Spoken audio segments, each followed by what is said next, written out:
It's been a minute.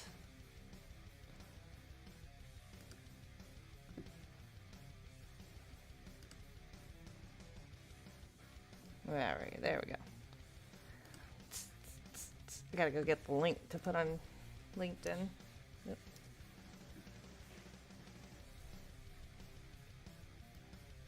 Let's see if I can. I'm gonna test my chat box too, because sometimes it just does not want to do. Okay, first and foremost, I'm gonna put this here in LinkedIn. Yee.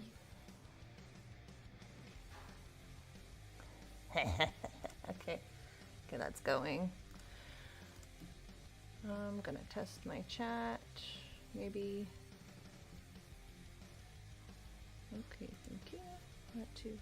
Yeah, there we go.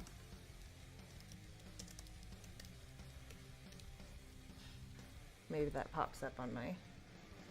I don't know why my API has not. The chat on screen has not been working recently. So I was testing it to see if it did. It is not. But it's okay. I've got YouTube chat up here, I guess, that I can see. I need to fix that. I use Stream Elements and I'm not too happy with how it is. It doesn't I want to mute you. I gotta mute myself because I hear myself talking. Okay, there we go. So I've at least got the chat up so I can see if anybody is chatting with me. Or if I'm just here by myself, hacking boxes. And I've got like a split screen over here, so that's why I'm like, camera's right here. And this is where my hacking is. My hacky hacker sack is, but man, that's a bummer. I gotta fix the chat, so it's fine. Okay. So anyway, welcome to another iteration of my insanity. I haven't been doing these, I wouldn't say I haven't been doing these, I just haven't had the time. It's just been a super busy season for me. I got a new job and been traveling a lot, so, but it's time to sit down and break some stuff. So I picked out an allegedly easy box. Oop, I just tapped my mic. So we will just go at this one. It's created by Pone Meow. That's really cute. Okay. So I picked this one because it was easy and I'm feeling a little lazy tonight. So we'll see how far we get. It's supposed to be, this is one of Hack the Box's retired machines love. It is supposed to be a Windows machine. It is got some password managers.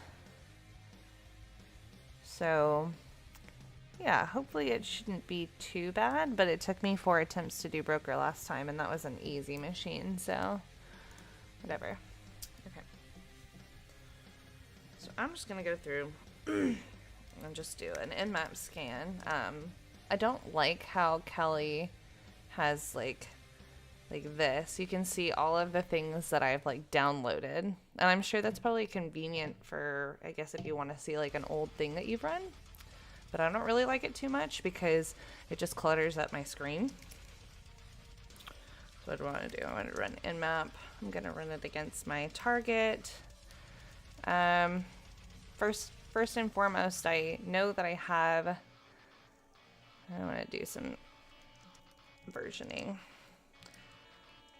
So first, when I see an IP address of interest, I want to identify what externally is available for me to either get into or exploit.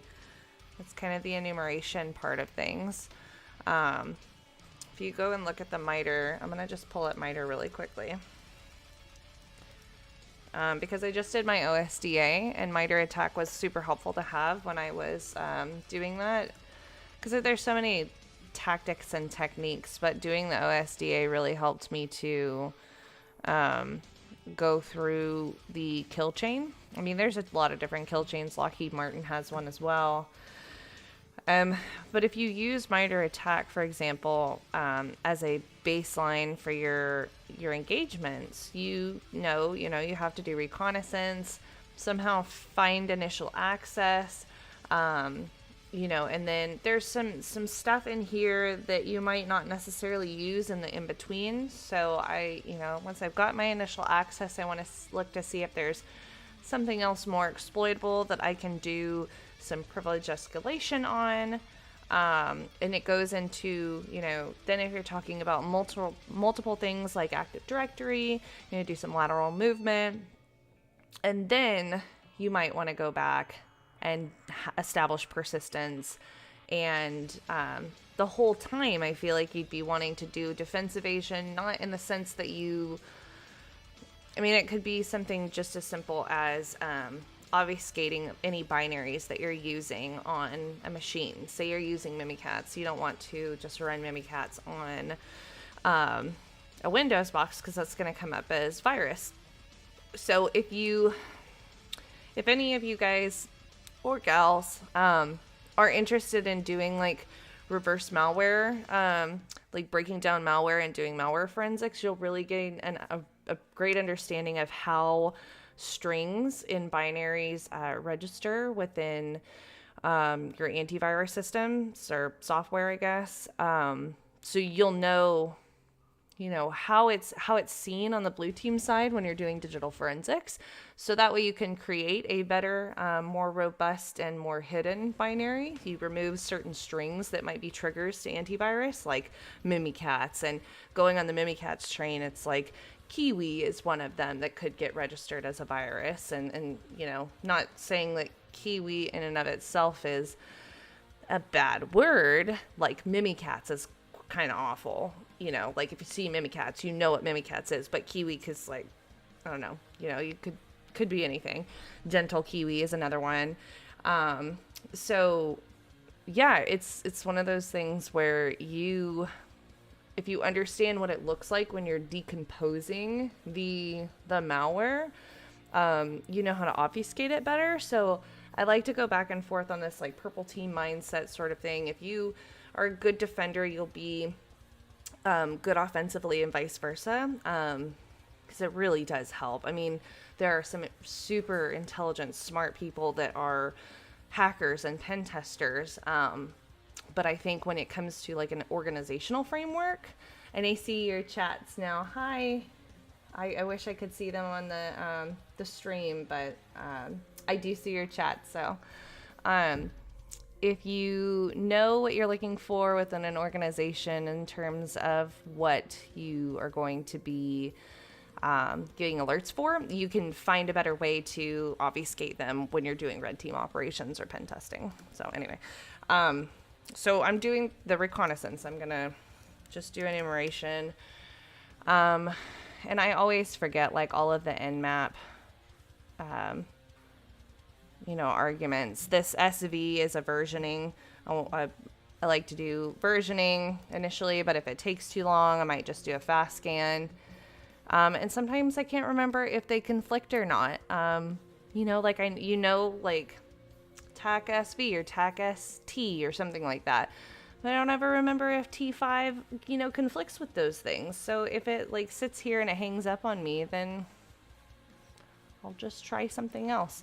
And I'm pretty sure it's telling me that I have a connection, so we'll see. Hopefully it does. I should be. Let me just pull up make sure I'm tunneled, because if I'm not tunneled, this is going to be a tutorial about how to fix your VPN. Okay, I am tunneled. You can see that. Ooh. I thought I figured it out earlier. There we go. Zooming in really quickly. So what I did was I just made sure that I was fully connected. Sometimes OpenVPN, there's like an okay, and it'll tell you like, okay, successfully connected. And sometimes that doesn't always pop up right here. You can see, protocol options, blah, blah, blah, blah. It's not like it's not like you've got this initialization sequence completed. But sometimes you just don't know, because if my scan is running super slow, I want to make sure that I'm actually stuck to like the correct tunnel to get to the machines. So all I did was run an if config. Eth0 is going to be your typical, like whatever's on your virtual machine, whatever way that you are connecting to your host machine as far as getting internet connectivity. And then I was looking for ton0, which if I go over to Hack the Box, I see that my IP address should be 10.10.14.2 if I'm connected to OpenVPN. And there it is right there. So it's a way to double check to make sure that you are where you need to be. So this is really big. I'm gonna see if I can zoom out just a little bit to not, okay, that's great. Okay, so what I did, again, SV, I ran a versioning scan. T5 is just supposed to be a fast scan. So really what I wanted to gather was what ports are open, what services are running on them, and if I can, get what version is running on that service. So I've got, looks like a port 80, which is phenomenal. Love port 80. Slapping port 80 all day long. I'm not really too concerned about these two ports. They're typically seen when you are doing like a Hack the Box challenge or something on OffSec Proving Grounds, and you've got a Windows machine that needs some sort of backward remote connectivity to be able to open up like remote connections. You know, I don't typically look at 135 or 139 because those are pretty standard when it comes to these like playground machines. 443, that could be something as well. Those are typically a little bit more secure. You see we've got the services HTTP up here at port 80, but then we've got an SSL. So that's definitely something that we're going to want to check out is port 443 as well. Looks like we've got, I cannot remember what 445 is specifically, but we've got a work group. So it makes me think that we've got maybe some sort of, not domain's not the right word. What is the word? Yeah. SMB. No. What am I thinking of? But we'll come back to that. We'll dive into 445 later. I'm more heavily concerned about port 80, port 443. Looks like we've got some SQL, MySQL, so that'll be of interest. And then we've got a random port open on port 5000 that's also got another HTTP server. So looks like across all of our HTTP servers as well, they are 2.4.46 with Apache, so that might be something interesting to keep in mind later. Also with this first one on port 80, we've got an OpenSSL and we've got some PHP, so we might want to dive into that. If I were going to start writing this up into a report, oh goodness, I would want to just take the scan. Let's do a quick Google Doc and see. Let's just create a new Google Doc. And I'll show you like kind of, I don't know, a way that I would start writing a report. You got to formalize it a little bit more than I would be doing now. Like make it prettier, make it more like tech it down a little bit, but right now I'm just going to be taking notes. So I would likely just do, this is the scan that I did. This is the response that I got. Oh, I got some other good stuff right there. Service info. I want to put that in there as well. Oh my gosh, I cannot. I don't have an ergonomic like a mouse or anything like that, so it's really hard to like handle my Mac keyboard mouse. Okay. And I'm just gonna drop that right there. And that might be a little bit easier for you to read as well. Zoom in on that so everybody can see. Much easier, don't need an outline.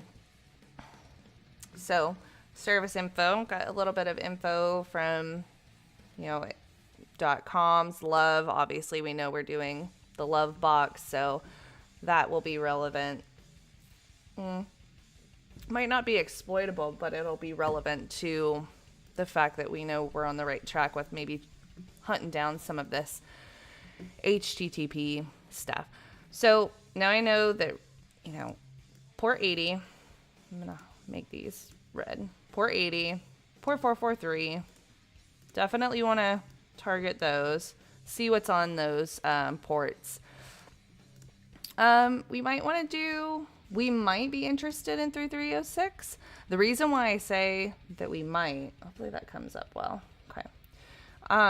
The reason that we might be interested in them, because those might not be that might not be a port that's actually exploitable. That just might be a service that's servicing one of the other HTTP ports. So, just keep it in the back of your mind. Also, I do want to keep in the back of my mind this one just as well, because we've got, I mean, we may not even use them at all, but because I see a work group here, we've got some information about maybe like how we could access those. So first things first, I'm just going to go in.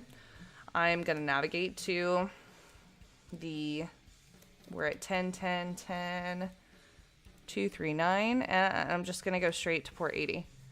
And I don't even need to put in a port for that. It's just going to let me go because the default is port 80. If you don't have any HTTPS goes defaulted to port 443. The only time you would have to do any sort of like specifying is when we're looking at that 5000 port. So we'll get into that one later. So it looks like we've got a voting system, a login. So what I like to do with these is just kind of try something out and see what we might want to open developer tools. We might just want to see what's in the URL. The first thing I'm going to do is just see, okay, what do I do if I just do admin, or administrator, admin password. Just try doing everything because I don't know how it's going to take it. So I see there's an index PHP. Okay, so that's interesting because we might want to run some specific HTTP in them. It's a specific script with Nmap that tells you like what that HTTP service, like what pages it might be running. So it might have like an index.php, it might have a robots.txt. Those are all interesting to gather information from. So I did admin. I'm going to do, voter's ID. What if I just do one with no password? Okay, I have to fill out a password. Okay, it's going to tell me. It's going to do the same thing. I'm just going to go through and breeze through like what I think it could have. Okay, I don't want to save stuff. So another thing I'm going to do is I'm going to open... PHP for sure is like, I feel like there's 100 ways to go through something like this, but for the purpose of trying to understand all of the outlets that you might go through, and this is one that like I purposefully did not look up walkthroughs for these boxes that I'm doing because I want to reiterate that it's sometimes with like people that do this very frequently, sometimes it is just like, oh, I forgot how to run this nmap scan. I forgot that I should have ran this argument. So it's a process. Like, you can't just like wham bam and then be done. It just doesn't work like that. So something that I like to do is I like to go into the network maybe, and I like to see what things show up in, so I want to see what like GET requests and stuff. I never want to save this stuff. Why would I want to? And I just like to see, okay, I sent some stuff to index.php. Sometimes this is helpful when you're looking at like cookies or doing like session hijacking, but I don't really think in this case it's going to be one of the things that I'm concerned about. You can look up debugger tools. I just went to the little, they always call them the hamburger, like the 3 lines on the side. I'm using Mozilla. And I'll go to more tools and click on web developer tools. It's just something that's like embedded into Mozilla, and you don't have to pull up something like Burp Suite, even though Burp Suite is great. It just, sometimes you just don't have time to. And yeah, definitely, given that the fact that PHP is in the title and the fact that we have an index.php, that's probably the venue that we're going to look at the most. But let's, for shits and giggles, let's go through the motions, because that's what we're here for, right? We're here to just fucking wreck this.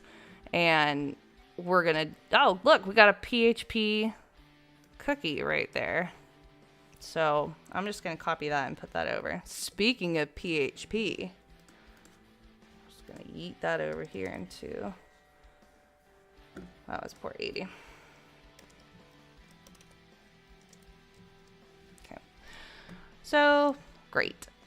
That's might be useful later. Okay, let's go and check out and see what's over at port 443. And again, you can just do HTTPS. You don't have to add the port because HTTPS will automatically direct to, or am I a bold-faced liar? No, it's just telling me it's not able to connect. Oh, because I'm not connecting to the right one. Maybe if I did, maybe if I connected to the right IP address. Okay, I'm going to try all the motions before I didn't think that you had to put 443. Okay, maybe I'm just crazy. So, and that's fine because there's some SSL stuff there too. So really I want to look at the more insecure ports. So maybe we come back to that. I'm not going to spend too much time like trying to stress over that. Let's go look at 5000. Is it me? Am I the problem? I'm the problem. I just go back to 80. Now it wants to redirect me to 5000 because that's what I just did. Okay. Stop putting HTTPS in there.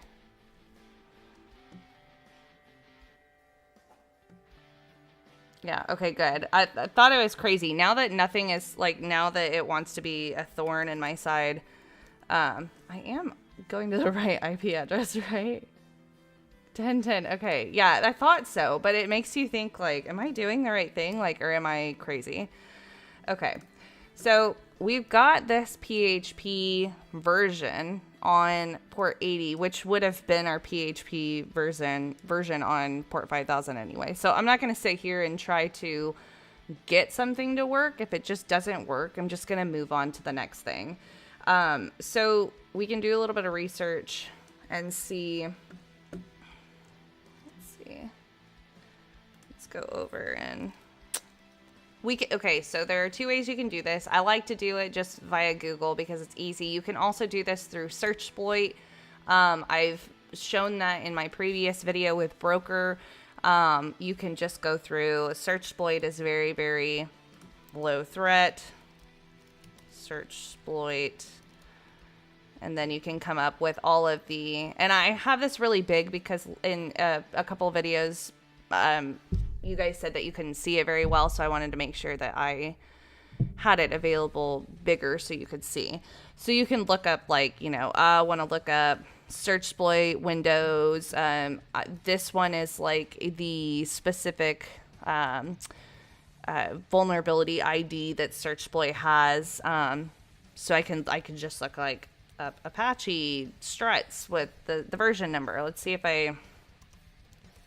but I always like to look up it up online too, because it gives me proof of concepts that other people have done, and not necessarily looking for walkthroughs on a box, but like if someone has seen like this PHP vulnerability, oftentimes you'll find the vulnerability exploit on something like GitHub or something like that, where it either explains to you how to exploit the vulnerability or there's some sort of script that's written against it. But I always like to look up proof of concepts too, because someone's probably written something up on Medium on how to exploit this. So, I mean, it's up to you. It's truly dealer's choice. What was it? Let's see if I can. Nope, that wasn't it. Okay. So I want to look up PHP, and I'm gonna do 7.3.27. Let's see what it comes up with. I think you can just do it. Yeah, I do like exploit DB as well.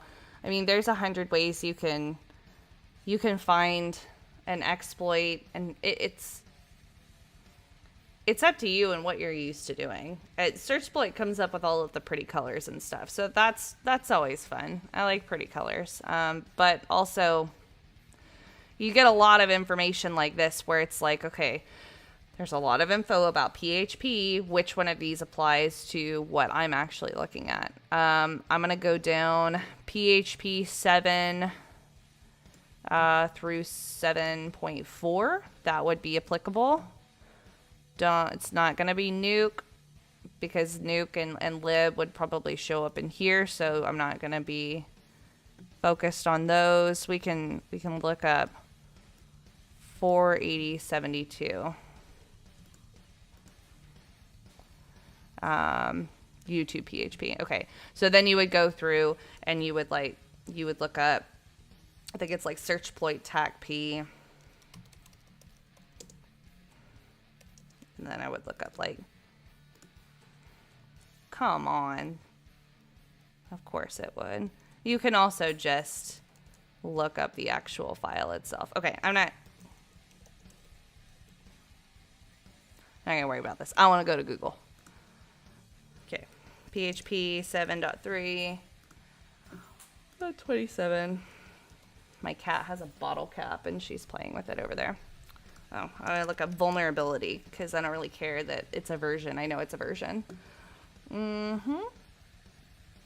Okay, so I'm seeing some CVE 2021, 21.702. I think that might have been what we had. No, not the same. Anyway, so you go through and you look at you go through the actual process of trying to figure out what you have, what you might be able to exploit, and you might have a vulnerability that falls within like the PHP version, but you don't necessarily, that one's not exploitable. Like, it's just there's some specific configurations that you have on whatever that you could have 3 different exploits, right, that could exploit that version, but the way that Hack the Box is set up, their boxes, you can't exploit them multiple ways. There's like the one way. So let's go through. Rapid7 is good. Really, any of these that pop up are good resources just to find out figure out what you're looking for. And I already see in the description that it specifically talks about the version that I'm interested in. Okay, in PHP versions 7.3x below 27. Okay, I don't know if that's inclusive of, is it with 27 or below? So anyway, that's the kind of the stuff that I'm talking about, is like you could have vulnerabilities that like kind of look like they're the ones that you would use to exploit like the specific thing that you're looking at. For example, we've got a PHP server right here. So this might work. Let's just try this one. Voting system exploits or vulnerabilities. That's a good question, because it does say voting systems using PHP. I am cautiously optimistic when it comes to like Hack the Box and their naming conventions, because sometimes they throw you for a loop where they've actually named their box the thing that's vulnerable, or they've named their box like something along the path of like what you're exploiting. But then again, like, are they really exploiting something that is in the real world a voting system, right? Like, is it truly reflective of what it would imitate in the real world? Like, I don't know. So voting system exploits, that's a good thing to consider as well. I typically try to focus on the versions because this software is going to be less misleading than the naming convention that Hack the Box or OffSec or Try Hack Me puts. But that if you get stuck, it's a good. I bet you if I started going down that rabbit hole, we'd probably find some Hack the Box walkthroughs for something like this specific machine. I mean, I could also just look up love Hack the Box walkthrough and figure it all out, but that's not fun.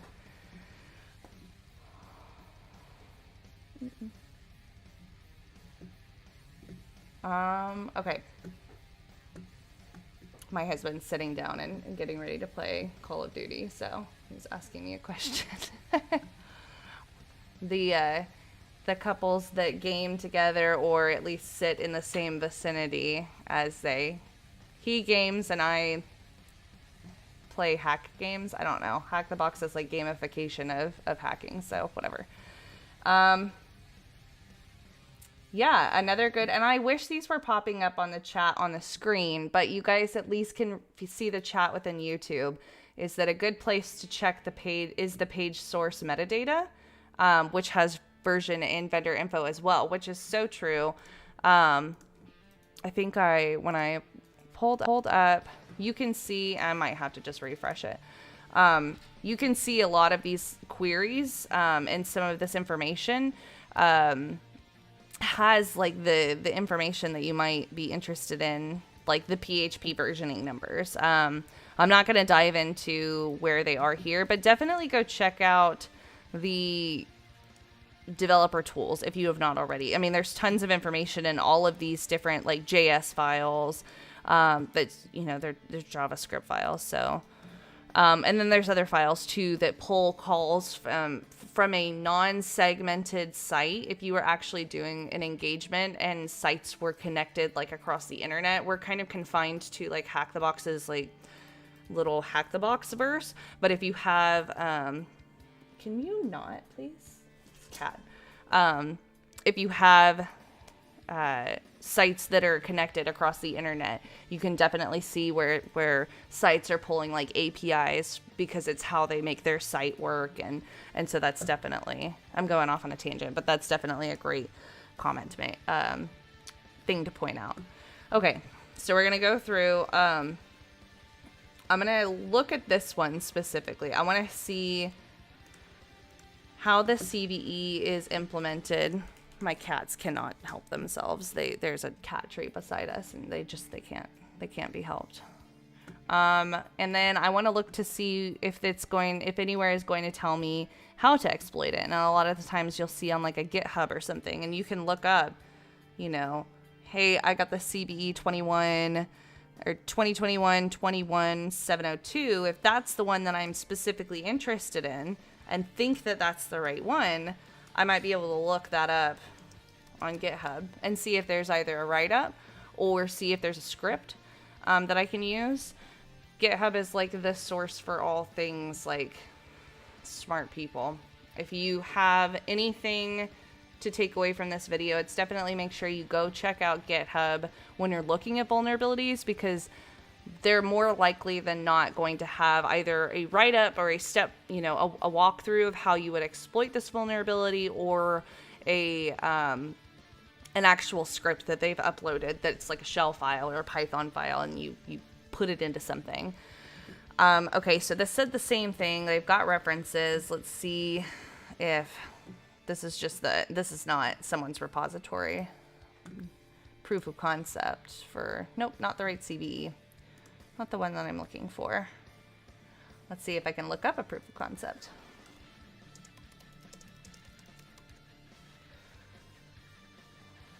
Oh, thank you, AI. I love AI. They're doing so many great things. They're just helping me out. It also kind of ticks me off because it's like, I don't want your help. I want to suffer. And this is leading me to believe that below 27 is the vulnerable for this specific CVE. Now that I'm like reading the specific verbiage, so this may not be the vulnerability that we're looking for. So I'm gonna go back and go to my Yeah, insert an Obi-Wan Kenobi. This is not vulnerability you're looking for. Well, that's what my husband's like. Oh, when are you gonna pay me for my funny commentary consulting? Okay. Still, I do think that this might be the one that, I don't know. Maybe we just gotta find, we've gotta find a proof of concept and see how.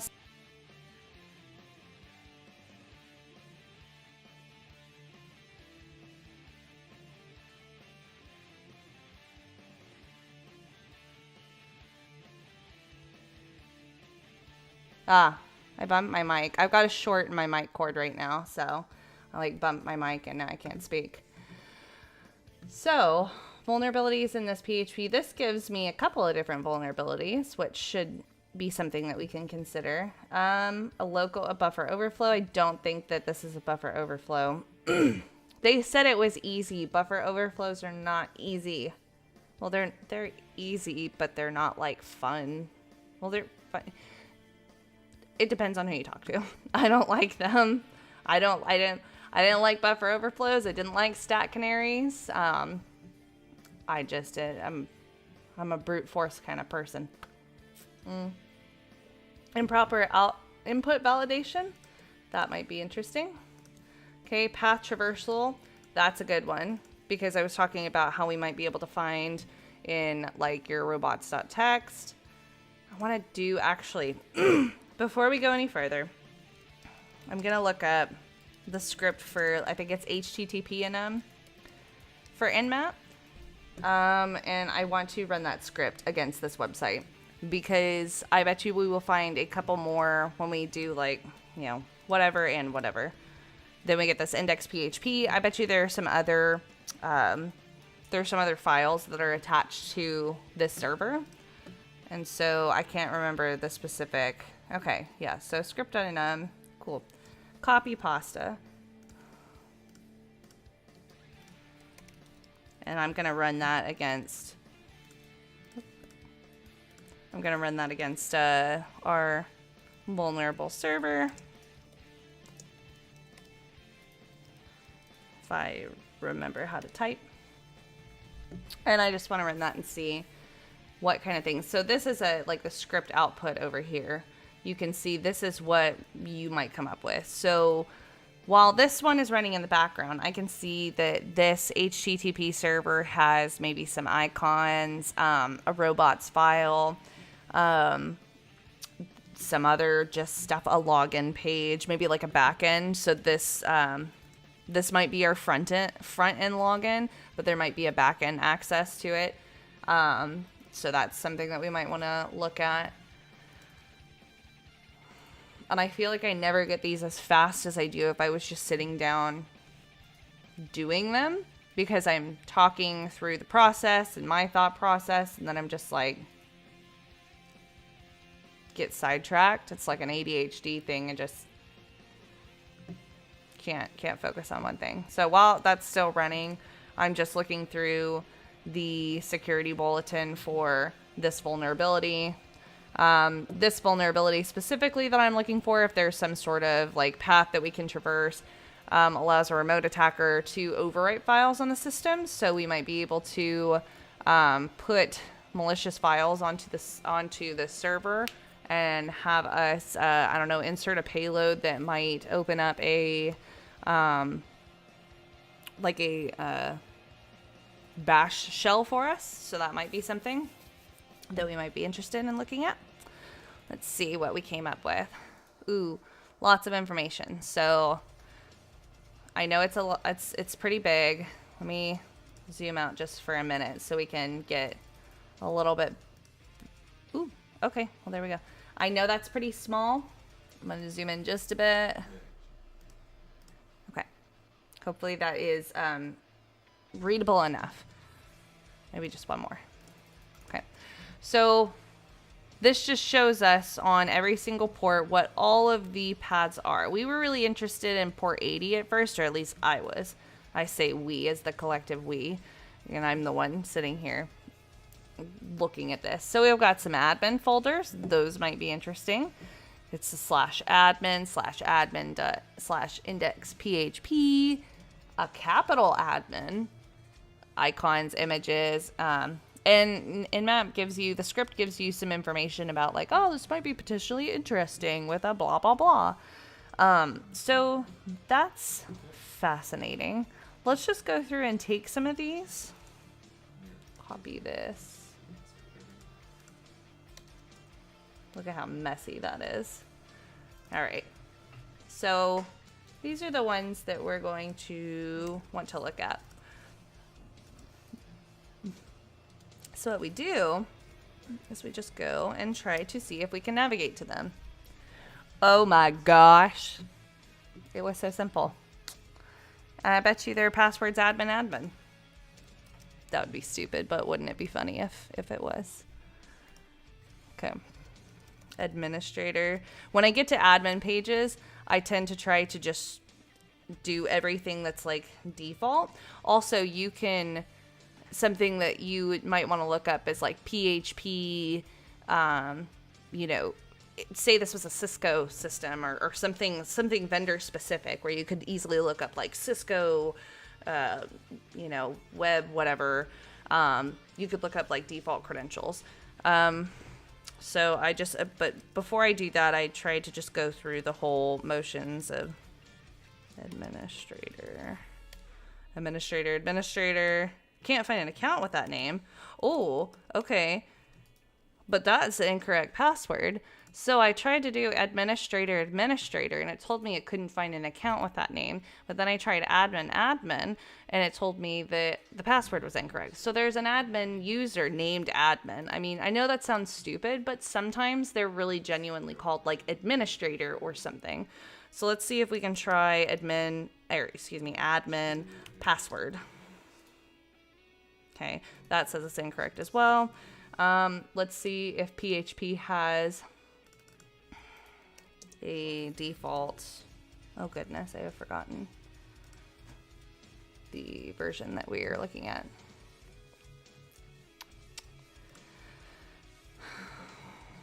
Two, 7.3.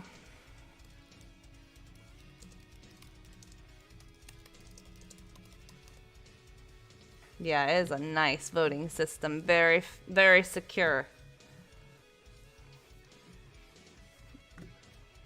Okay. Please try the username, root and password admin. Okay, let's see if we just do admin and no password. No, it doesn't let us do that. I just did a space. Okay, so we know that there's an admin user. Got it. So this is something good to put in our pocket. Possible admin folder. So we know that this is like, this stuff's very nice. Okay, admin folder. I don't know how this is different. I don't know how capital admin, and I mean, Linux systems do specifically only understand capital and lowercase. Like you can't, they have to be capitalized if the folder is capitalized when you're running it in the terminal. So I don't know why that came up like that. Okay, let's just look at the icons and see like what kind of icons do we have? Ooh, got a lot of icons. Probably nothing super important, but this might be something we come back to where we can upload, like I said earlier, we upload a file somehow into the these like repositories of this server. So who knows? We'll see. We'll keep it in the back of our mind. Cool. Got some really early 2000s graphics going on here. Images. I just want to look at all of these files. Facebook profile image. What is that? Stud. Index.html.txt. What happens if you put a quick? Yeah, it could definitely be because we did have a MySQL. I'm gonna look through all these pictures really quick and then I'll go back over there. Yeah, okay. So let's go back and let's look at includes real quick before we, if I can spell.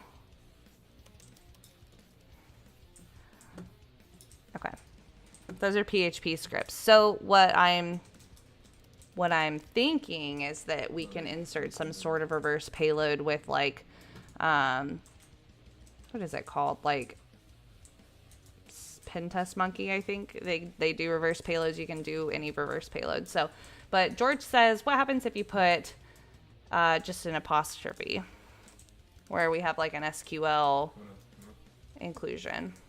Inclusion? What is it called? Like a vulnerability, like a an SQL injection. It's an SQL inclusion. So that didn't work. And then you could also do like for SQL injections specifically, if you go look up like the golden phrase, the golden syntax. I cannot remember what it's called. There's like a golden, the golden rule.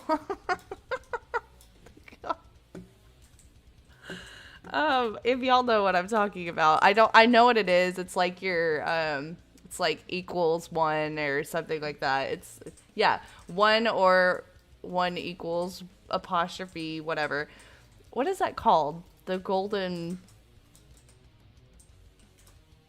statement? Okay, I don't remember. The golden rule.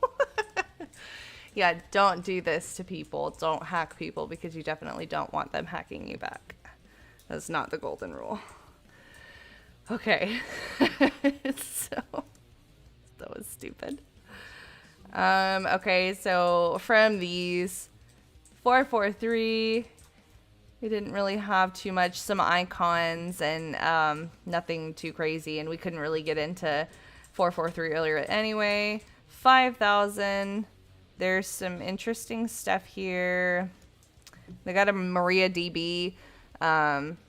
This is like the SQL server. I'm guessing that they're pulling, that they're hosting SQL at. So good to know. Host is not allowed to connect to this MariaDB. Okay, so then I won't. You don't have to be so rude about it. Okay, so I'm going to get this terminal back up a little bit bigger. There we go, so everybody can see. But I really think that I'm going to be doing most of my work on here. So now we've got, so let's run through what we know. There's a login page that's right at index.php that you have to have a voting ID and a password to. There's also an admin page, which is right here at /admin with PHP. There is a username for sure that we know is admin. We don't know their password. I mean, we can try a couple of other brute forcing techniques, but something tells me that we need to do something with admin. And maybe I'm not thinking of like the correct password. We did admin. We did admin password, admin pass. We tried a null, which is just no, just entering, and that did not work. I tried admin and apostrophe. That did not work either. Those are kind of the big ones that I think of when I'm initially going through these. So going back to, we got off on our vulnerability. We got away from our PHP version vulnerability. We've got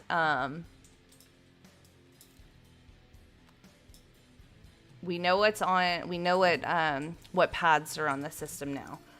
So, and we also know that there's some image and some icon spots where we could somehow, if we get the admin password, if we log in maybe, or maybe there's a vulnerability that we can exploit within the PHP itself, we can maybe upload a, we could do some cross-site scripting or something like that. The possibilities are endless. There's probably something that we need to do with getting a file onto the server, and adding a reverse payload or exploiting the login part. So let's let's do a little bit more digging. Okay, so successful, and this is 7.3. So this one that we have would be vulnerable. This is the CVE, which is the one that we just looked at, and I could not find it, so that's fine. I'm gonna go over to search exploit again and see if I can just look up the CVE.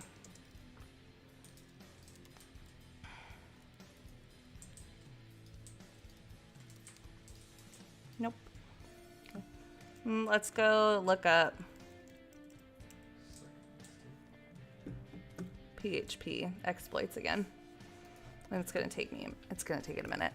Improper input validation in PHP. That one is also one. Wait. Overwrite files. Okay, and inject arbitrary XML code. That could be of interest. Let's see. Really, I think probably debug backtrace. I think with some of these search exploit DBs, it was mentioned earlier, but it does not always include what you're looking for. So you kind of just have to sit and you don't have to sit and guess, but it's like sometimes you just have to go and take a whack at all of these vulnerabilities and then try them out. So this one is vulnerable for the correct version. All of these should be vulnerable to our version that we have. We just have to find something that makes sense for what's on our server currently. Images, PHP image files, PHP files, a login page, an admin login page, things like that. I'm not really looking to DDoS I'm not looking to DOS this website. I want to get into it, so I wouldn't really be concerned about that one. This one, a vulnerability exists due to an error with the password verify function, which always returns true with some hashes. A remote attacker can bypass authentication process and gain unauthorized access. Okay, that could be something. Out of bounds right. That could be something, but I'm not really convinced that this is a buffer overflow attack. So that was one. So we might look at this CVE as well. I don't know when was, and this is like kind of cheating, but this one was released on May 1st, 2021.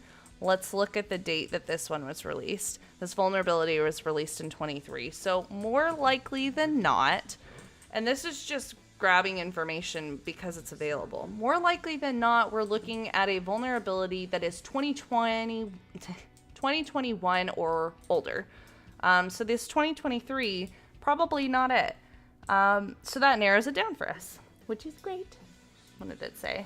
May 1st. So something before May 1st. Probably not going to be that one. Probably not going to be that one. I mean, it could be, but I'd say less likely. Yeah, an SQL vulnerability without prepared statements. That might be something we look into. PHP and SQL, they often go hand in hand, but they're not exclusive when it comes to like the vulnerabilities.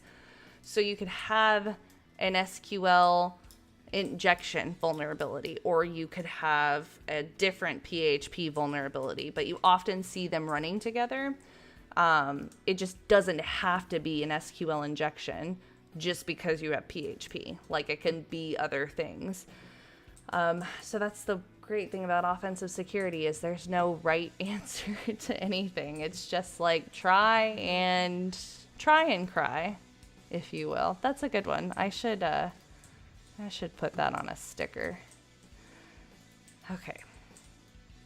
Now I'm like thinking about stickers. Jimmy Cliff. Try and try. But you succeed at last. So PHP 7 running on Nginx. Oh my god, not another one of those. I swear if this is one of those servers like Broker was, I'll lose my marbles.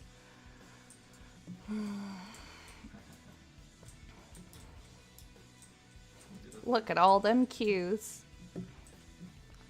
Look at all those chickens. Okay.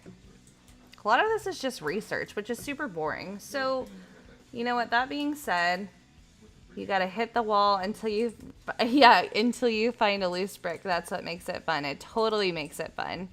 And I think that's a good place to stop, because I'm gonna go and spend some time, now that we've talked about where we're at and where we know what we have with our server that we are on. I think now is some time to, and this is like the boring part, because sometimes it does take like 3 or 4 hours to do research on, okay, what is the right vulnerability to exploit? And, you know, now we know the version, we know what we have.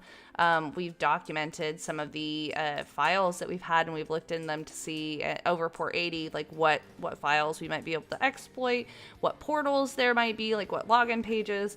So this is a good place for us to stop right now, because I need to take some time to research what vulnerability we really do want to try to exploit here. And that's the boring part. So I'm sure, as much as everybody would love to sit here and watch me stare at, you know, Google and read through all of this stuff for the next 4 hours, it's just not feasible. So we'll take a break right here. We'll come back on the next one, and I will have in my mind what we're going to, which vulnerability we're going to use, what CVE we're going to use to exploit this stuff. And then we can go from there.